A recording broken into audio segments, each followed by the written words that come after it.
So see if another image comes up. You know what? When we get off the air, I'll do the search because I know how to do it. All right, let's go to the Dude Maker hotline here. My buddy Ross McKnight from the Nouvelle, Louisanne, and the new Vande group here in Louisiana is going to show up at the lakefront, in the Mandeville lakefront, or on the Mandeville lakefront. This is actually the second time. Last year, Ross and his group did the same thing. And the event there is going to be a, quote, pride parade, close quote, from 3 to, I want to say, is it 3 till 9 p.m.? My first question when I saw it is, why do they need 6 hours? I can do a parade down the Lakefront Avenue in like 30 minutes. The dogs do it in 25 minutes. What's it called? The Crew of Barkus? So why do you need 6 hours? Obviously, you need to display your pervosity or your perversity to the family-friendly people of St. Tammany Parish. Ross, how you doing, brother? Doing well. Thank you for having me. How are you? I am well, absolutely. Did I get the date right? It's June the 7th? June the 6th? June 7th. The parade itself starts at 4. And the reason that they need so long is that because they are so family-friendly, they are applying for an alcohol permit this year. So they can have, I guess, a nice long after party doing all of the things that such people enjoy, whatever those might be. I don't think you want to be around to see what those people enjoy, whatever they might be. No. What was it? NOLA.com had reported last year that we left before the event was over, which we left when the parade was over. I don't know if they expected us to stay around for the after party and watch them, but what can you say? Okay, so to set the stage here, those of you wondering, what are you guys talking about?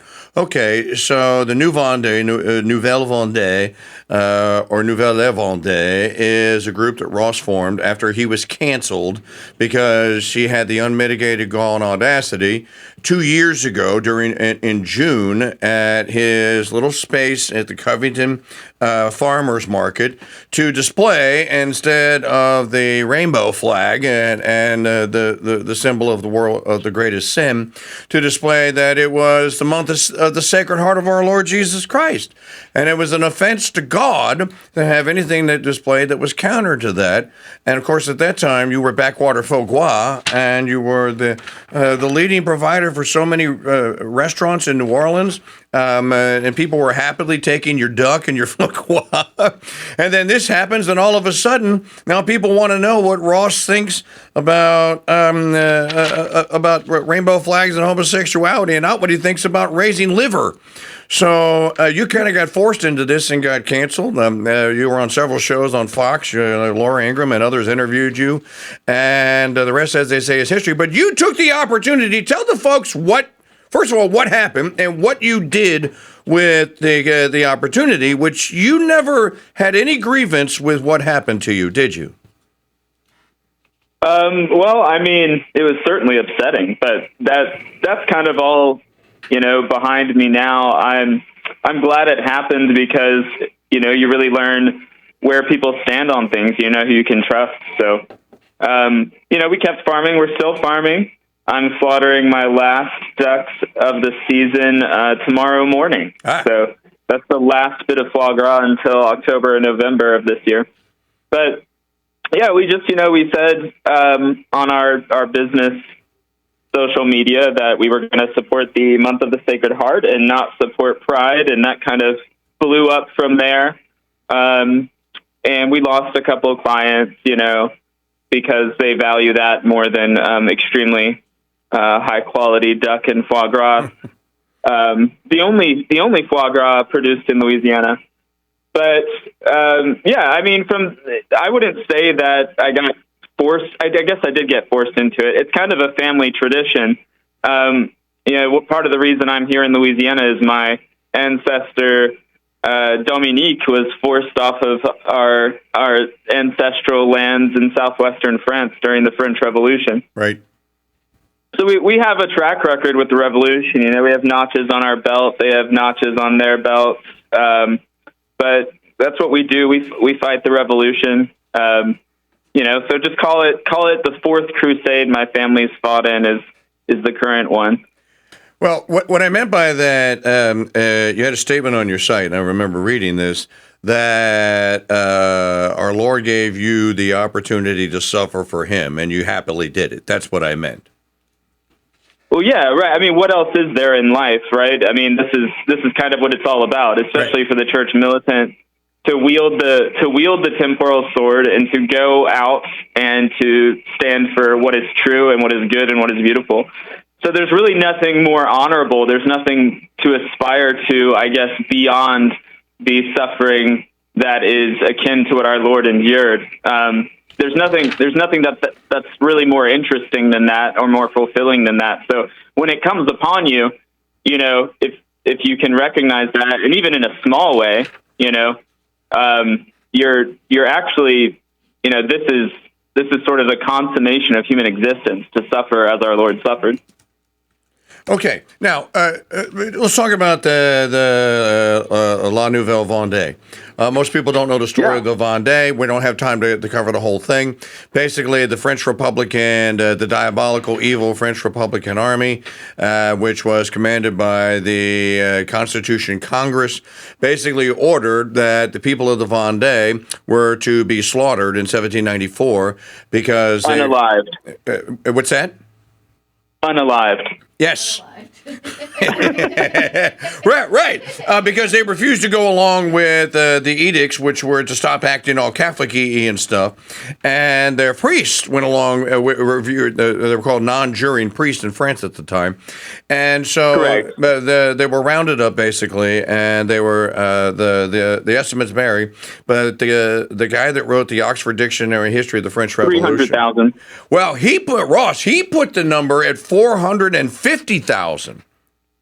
I believe it. Okay, so here in Louisiana, we have a lot. My ancestors, my Guidry ancestor was of the Vendée. We have a common ancestor. Ross decided to form the New Vendée group. So tell the people what the New Vendée group in Louisiana, Southeast Louisiana, across all of South Louisiana. What do you guys do? What do we do? Because I'm in the group. So Right. We've inherited that war, and the war hasn't changed. In fact, I mean, we're surrounded by revolutionaries all the time. There can only be one revolution, right, with a capital R. Began in the Garden of Eden. Well, it began before that, but you know what I mean. So the French Revolution is just sort of a new era of revolution where we have, mass genocide. We have these humanist, anthropocentric ideals, individualistic ideals centered totally on the person, on subjectivism, which of course leads to total libertinism and violence. And so that's what we have in the French Revolution, the worship of the goddess of reason, who was a prostitute, right? They used a prostitute sort of to represent the goddess of reason. And they put it in a church. I believe they did. No, they did. They put it in a church in downtown Paris. There you go. And then so you have the martyrs of Compiègne. They were really just trying to live their vows in a private house, but they were found and summarily executed whilst singing the Veni Creator Spiritus until there was uttermost silence after the last nun was beheaded. And then you also had the Vendée. And the Vendée, what the peasants did is they went to the nobles and they said, hey, we want you to lead us in battle for God and for the king, and we're going to take the Sacred Heart as our badge. And the nobles said, hey, we'll lead you in battle, but we're going to lose. And there was this sort of really beautiful example of what Christendom was still offering to the world in this hierarchical relationship between the peasants and the nobles, and each doing their duty to each other in the Vendée, which was a very rural agrarian area. You didn't have the nobles running off to Versailles. They were there doing what they were supposed to do for their tenants, for the peasants, and for all those that they were responsible to sustain. And so all of these people went to war, and they fought a successful military campaign against the French Republican Army for the sake of defending the Catholic faith and for the sake of their king. And they beat them back into the Loire Valley over a period of 3 years. Had they gone straight to Paris, the world may have been a different place, but they tried to capture fortifications around the Loire Valley, and that's where their forces were scattered, and they were eventually defeated. but you have these great figures like François Athanas de Charette, La Charette. Napoleon called him a great man of war, neither resting in victory nor in defeat. Right. Yeah, Charette. Yeah, what's that? You had Charette. You had Jacques Catelineau. The five main generals. I'm hurrying along because I don't want to run out of time, and I want to make sure you get the plug in. So another thing that the new Vendée group does, let's say, maintenant nous essayons tous les deux de parler français de que possible. We try to speak French among each other whenever we can. And I actually got that from you. People know, Mike, why'd you start learning French? I said, because Ross shamed me into it. That's right. Yeah. But tell people, I want you to give people the message, though, Ross. People in Louisiana listening on 990 AM WGSO, why is it important? Oui, c'est important de parler la langue de nos ancêtres, oui. Oui. Why? Quoi est important je parle le français? D'accord. So that is one part, but I think what really we're focused on is just we're carrying on this heritage of, what our ancestors brought to Louisiana. They fought their own war. Many of them were from the Vande. They were relatives with these people who were in the uprising in France, and they had their own war, fighting the British to keep their faith in Canada. And then they came down here to Louisiana and they built St. Martin of Tours, right? Sure and did. So the devotion for us that we inherit is to the Sacred Heart during the month of June. And the other thing that we inherit is the need for the church militant to continue standing and fighting against the evils of our time for the sake of Christ the King. Okay, so for my Catholic Louisiana men out there listening, if you'd like to stand contra the Pride Parade in the family-friendly area of Mandeville on Saturday the 7th, and more importantly, it's not what you're standing against, it's what you're standing for, which is this is the first Saturday. A holy sacred day should be to all Catholics. First Friday, first Saturday. Our Lady said, keep it holy, go to Mass, do the confession, receive the Eucharist. Correct. So on the first Saturday, they chose the first Saturday. This is intentional. This is an affront to the Sacred Heart of our Lord. So if you'd like to make a stand against that and come hang out with men who also agree, no women, no ladies, none, only men, and come and pray all 15 decades of the Holy Rosary, what should they do?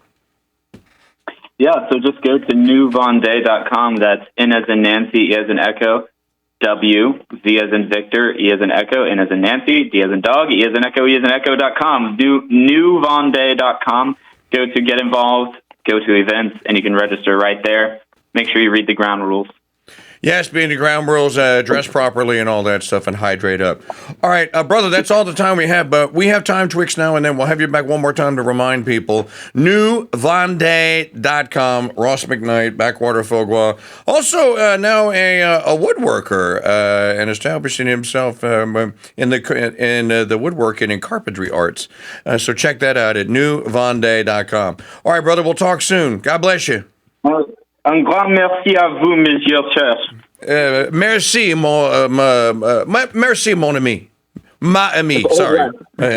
Or as the French, as the Cajun would say, Ross, my friend John Swallow is kind of taking my classic French and making it Cajun for me. À plus tard, ma ami. À plus tard. Oui. All right, we'll talk to Ross soon here on the Crusade Radio Network.